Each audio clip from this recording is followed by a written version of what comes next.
And good evening on this Monday night at Chalmers Field, where we are for our University of Dubuque football show tonight with head football coach Stan Zwirfel. The Spartans coming off of a Iowa Conference opening win here at Chalmers Field, 41-20 over the Simpson College Storm. Of course, we're going to talk about that as the Spartans stay unbeaten on the season, 3-0, and we'll be trying to stay unbeaten in Iowa Conference play coming up on Saturday as they'll head north for their first Iowa Conference road game of the season as they'll travel to Decorah to take on the Luther College Norse. Spartans this past Saturday racking up 460 yards of offense, including a season-high 175 yards on the ground. So I know Coach Zwirfel is pleased with that. He's going to talk about that throughout the course of the program.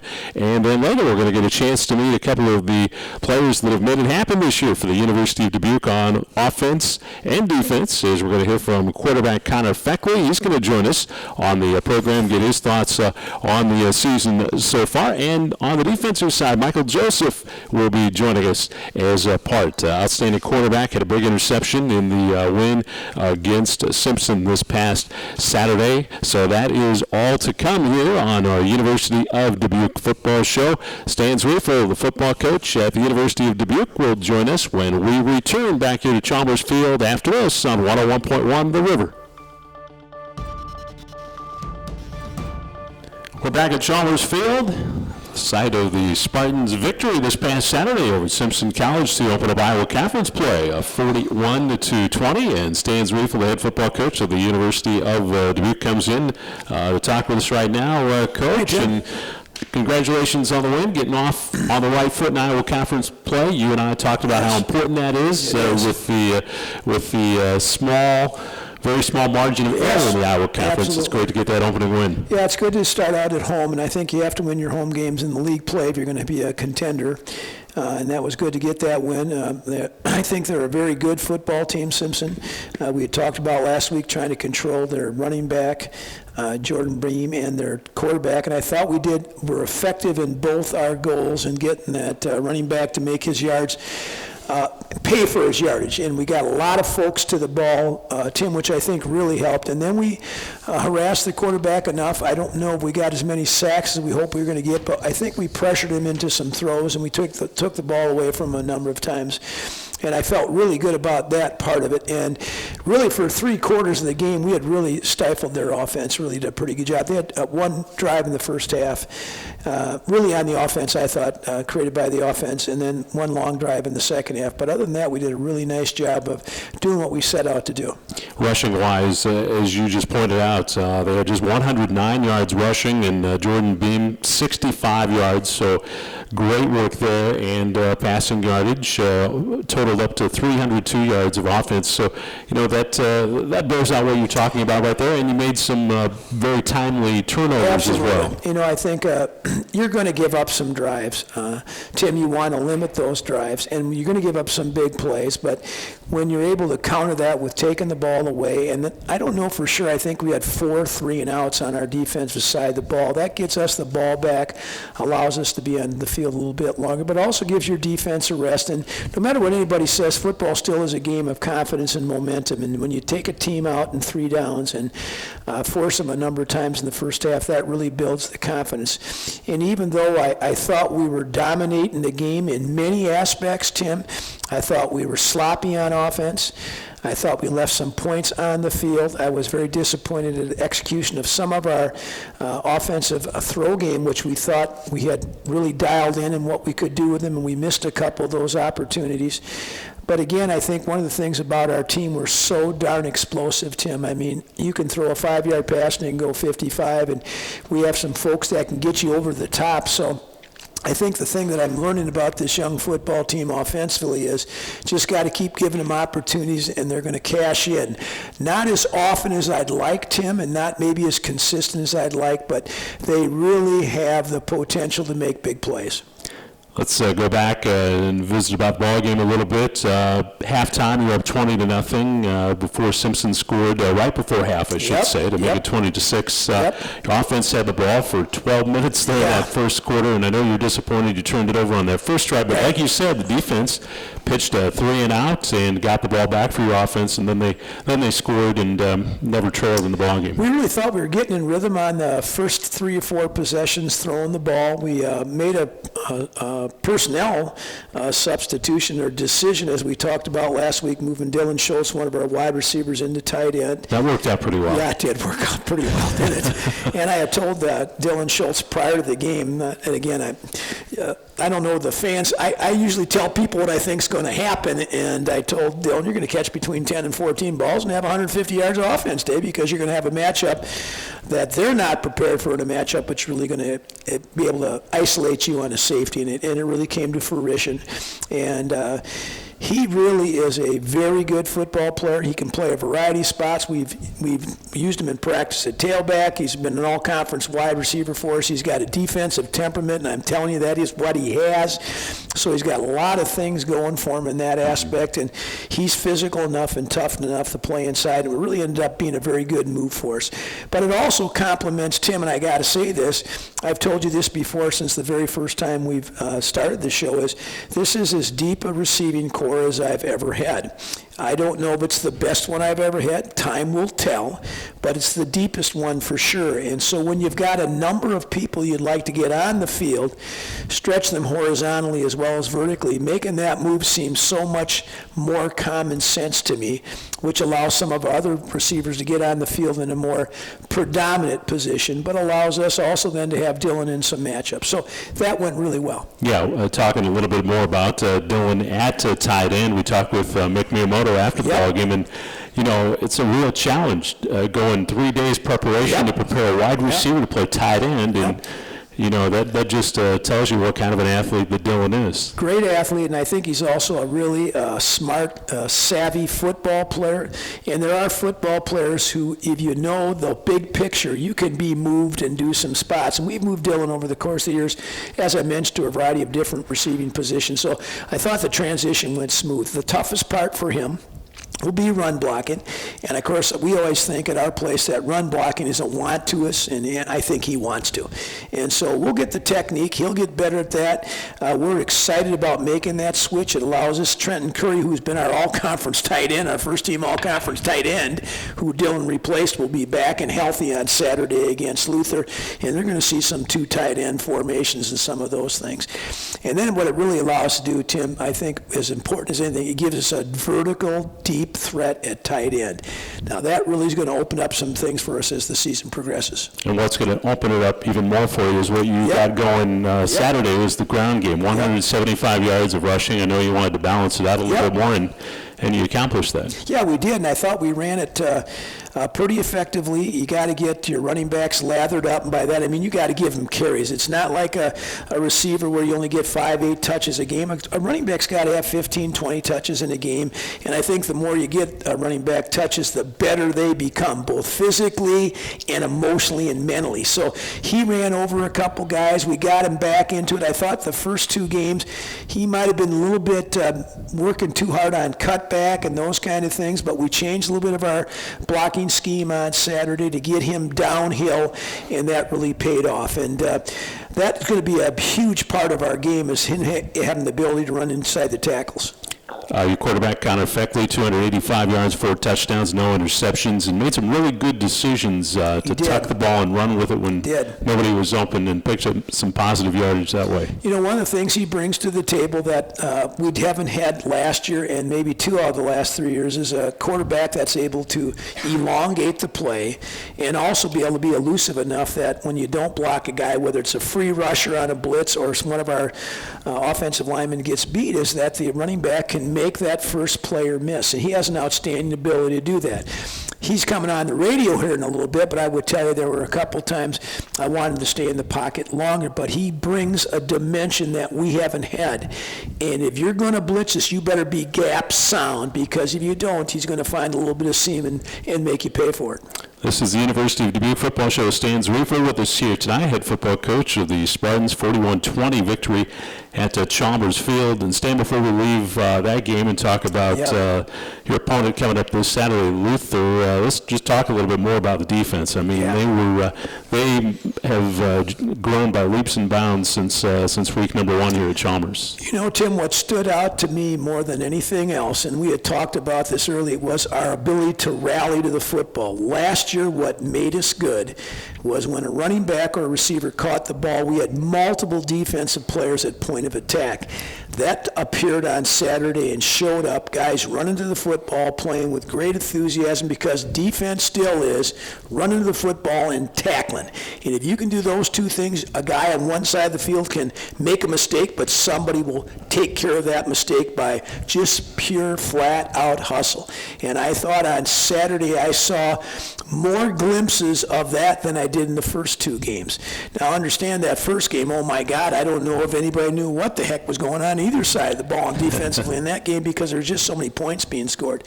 But you saw it start to appear against Pacific. We had a great goal line stand. We created some pressures for them, and then this Saturday I thought it got even better. In this coming game, we're going to have to do the same thing, because they're a terrific run game offense.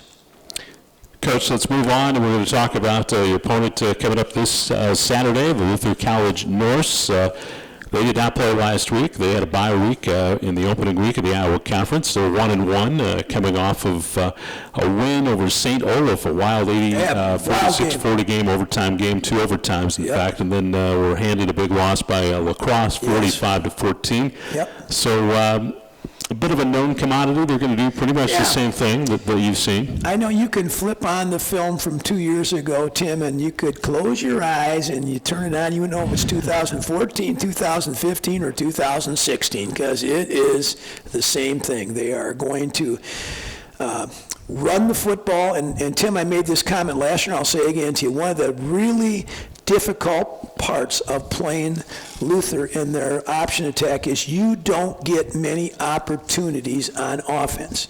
You know, we've had times where we've had 8 possessions, 9 possessions in a game against them, so every possession is so valuable. And time of possession, although it's overrated, Tim, I'm not sure time of possession means anything other than it's time of possession, but it does limit you in your opportunities and chances you got to be on the offense fire. So we talked tonight about our guys, how important it is that when we're on the field, we don't go 3 and out. We put ourselves in position that we can throw the ball and run the ball equally well to allow our defense not only have time to rest, but so the time of possession doesn't become such an issue. 2 years ago, I think we had the ball for 23 minutes up there, Tim, and I thought I was up in the stands eating popcorn. That's about how I felt in that game. It was so frustrating. They had 400 yards of rushing. I think they ran 88 snaps to our 52. That's like an entire half that you don't get to play. We've really talked, now talk ain't going to make a difference in this, Tim, but we're going to emphasize this week how important each possession is, and within those possessions, how important each play is. We do need to take a break. We're going to come back. It's about 6:15, UD Football Show with head football coach Stan Zarifa here on this Monday night. We're going to talk more with Coach Zarifa, and then we'll take another break, and we'll talk with 2 players that are going to join us, Connor Feckley and Michael Joseph. We'll do that on the UD Football Show with Stan Zarifa after this on 101.1 The River.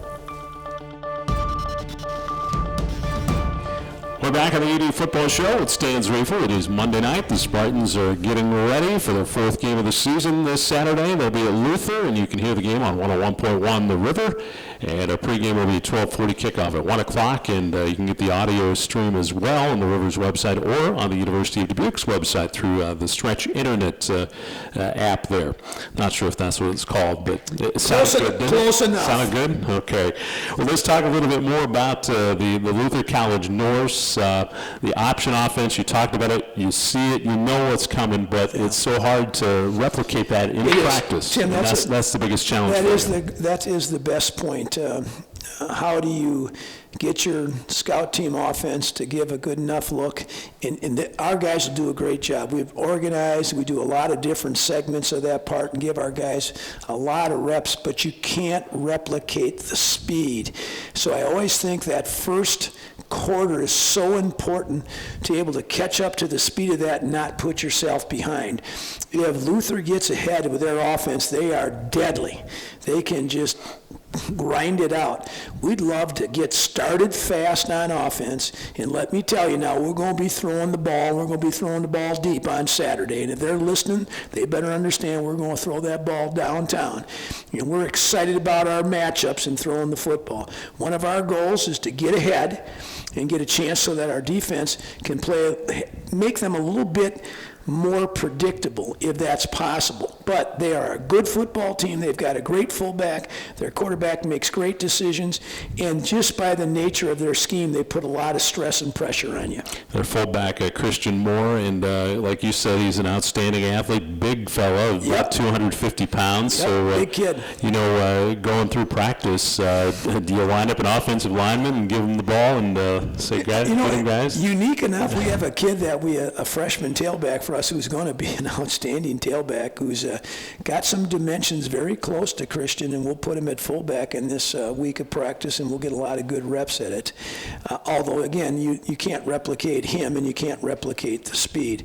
They're well coached, and boy, are they really do. If you do something, they have an answer for what you're doing. So you got to be multiple enough to change things up, but I think that the key thing in playing this team is first guy there's got to tackle and everybody else has got to rally to the football.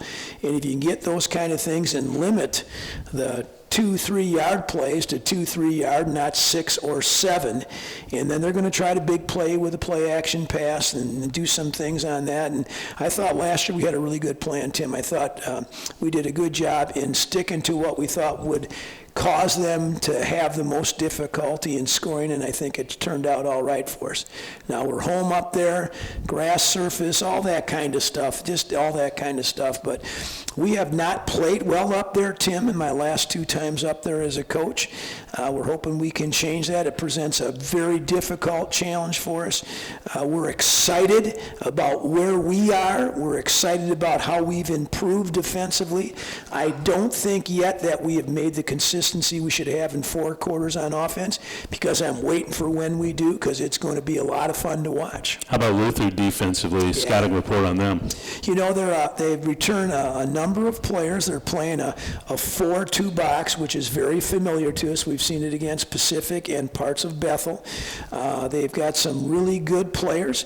I think, again, what helps them is they're not on the field very long at times, Their offense is out there. So we want to stay on the field, convert some first downs, but it'll be a hell of a challenge. And Tim, their kicking game is in good hands. Their kicker is having an outstanding season, not only on kickoffs, and they're a rugby punt team, which means they kind of break contain, and they have a lot of different formations on their punt team, so their special teams is going to play into this game also.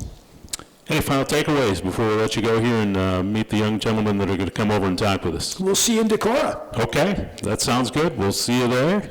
And we'll have a game on the river, 101.1 at 12:40 pregame, 1 o'clock kickoff as the Spartans look to go to 4-0 on the season, 2-0 in Iowa Conference. Thanks, Dan. Thanks, Tim. All right, that's Dan Zriefel joining us here on the University of Dubuque Football Show.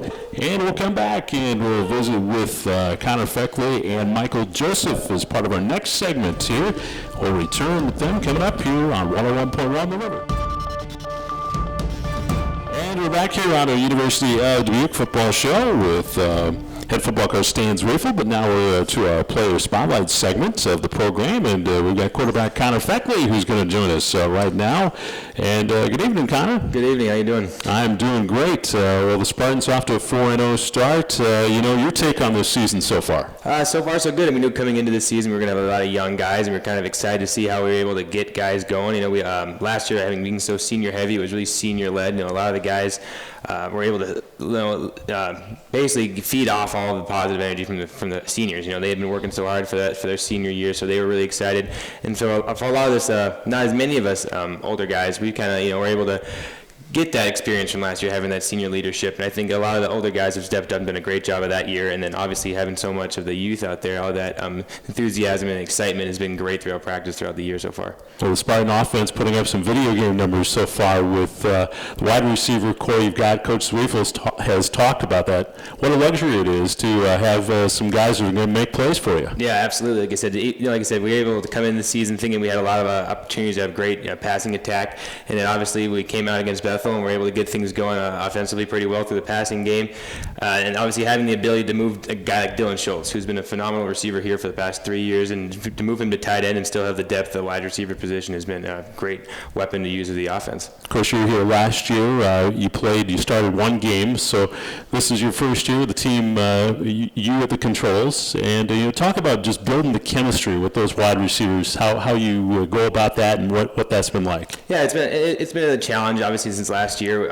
getting reps. Obviously, I didn't get a chance to play as much as as a quarterback would like to play, being the guy. But I realized, Rio was a great quarterback, and I did what I had to do. And like I said, our offense takes a lot of time and understanding of the routes and the concepts and everything. And I think the receivers have done a great job this year of knowing how to do it correctly and how to get it. And we've really worked hard on our rhythm and everything, and it's worked out pretty well. Mm-hmm. You really set the tone this year for the great offense you started with that game against Bethel, and 8 touchdown passes, 600-plus yards. I mean, when you saw the stat sheet, it was probably you probably couldn't believe it. Yeah, I couldn't believe it. No, exactly. Like I said, we were able to go out there and we got some matchups that we really are happy about to see out there. And a few times the receivers looked at me and changed the play. I mean, they were like, "Hey, we got this guy again. Let's go." And so a lot of it was on the receivers. And I think we had a young offensive line step up and play really well that first game. So overall, it felt really good to get the offense flowing and to obviously play that well. It's hard to not have a lot of bad things to say about it. So.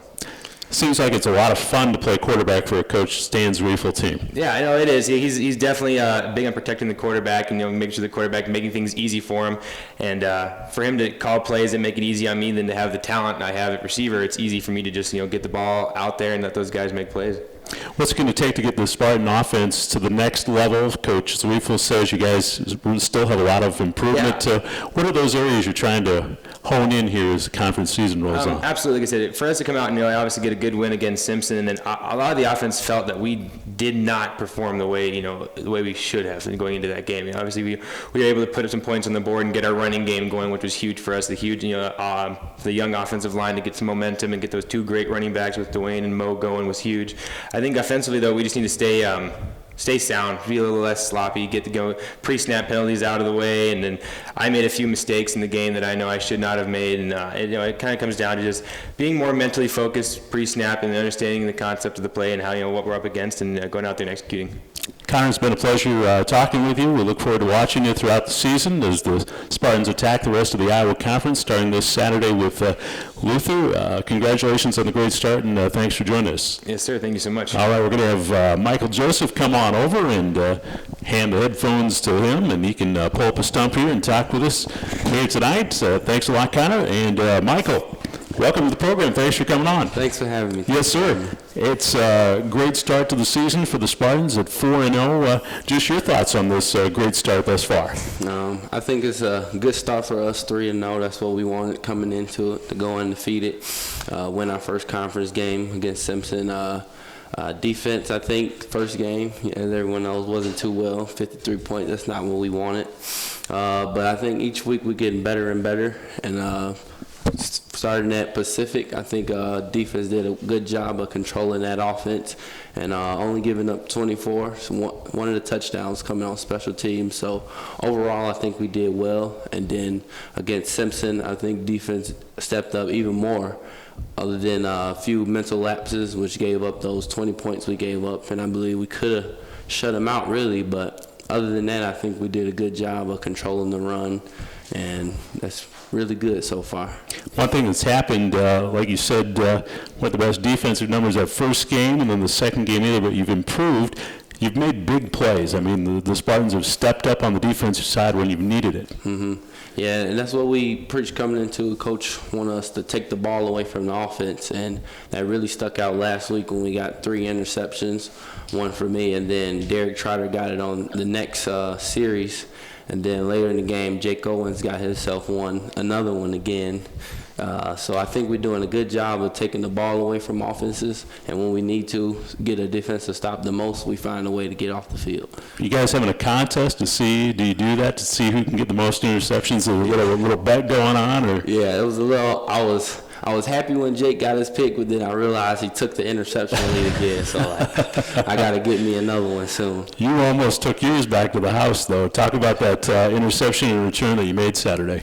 Oh yeah. I saw the receiver was going to run a curl route because I knew it was a bigger body guy, wouldn't go down the field. Then the quarterback threw it. I just made a good play on the ball.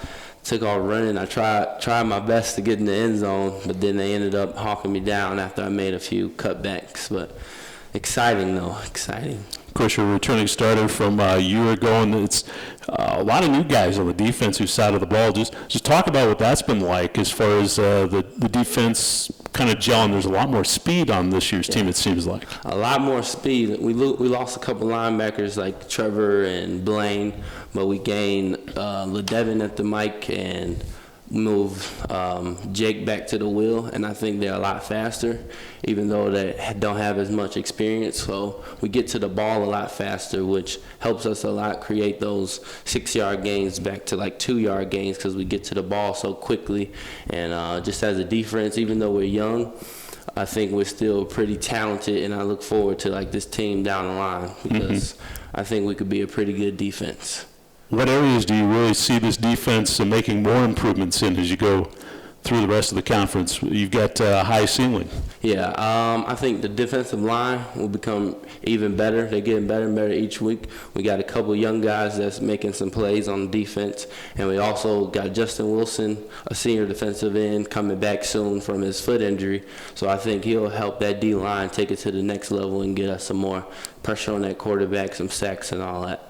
Michael, congratulations on the start of the season. Maybe that next one you pick, you'll take it to the house, and we'll get to call that on the radio for a touchdown for the Spartans.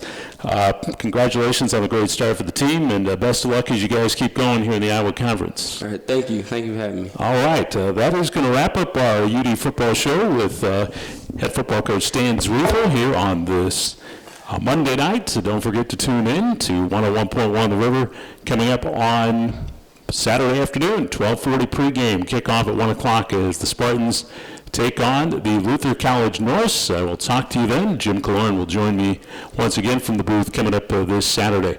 So thanks for tuning in to the UD Football Show on 101.1 The River.